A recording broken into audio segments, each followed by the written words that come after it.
Önləməyi, qoy çəkilməyi, qoy özümdən də çəkim. Çəkildi videodur. Nurlandı, baxın, gəlir. Buna qurban olarım. Başına dönərəm. Gəl. Ay Allah.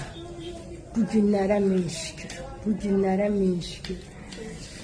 Hə, tamamen hiçbir, Allah sizə də şəqazimizdir.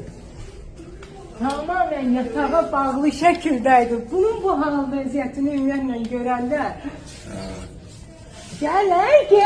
gəl. Özü gəlir.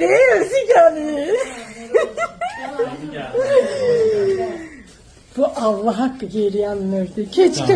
Savalan şəhidin əmisidir. Mən burada başqa bir Kamranı da bilirsiniz də. Nə tərsən, nə? Yox. Yüreğimin qurban olaram bu günlərə şükür.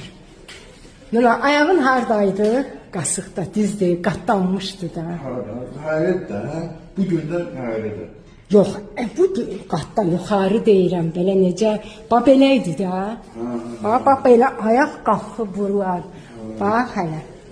Sənə qıram, bizim xüsusi təyinatdımız. Hər dəfə sənin vertolyotdan düşəndə mənə başa salmışdı, nə? Əlində, təyyarədən atlananda çapığım var. Əlində. Hansı əlindədir o çapıq? Aysa, sən görmüşdüm, demişdim vertolyotdan atlananda olur. Görsən necə, unutmaram, baxım, qafağı başının ən böyük dərini səndəydi, hə, deyəsən. Bu günlərə şükür, baxın, bugün 7 dekabr 2025-ci ildir. O tarixi deyirəm, bəzən deyirlər ki, tarixi bilmirik, təzədir, köhnədir. Beləsən, sənə qurban. Başına dönər.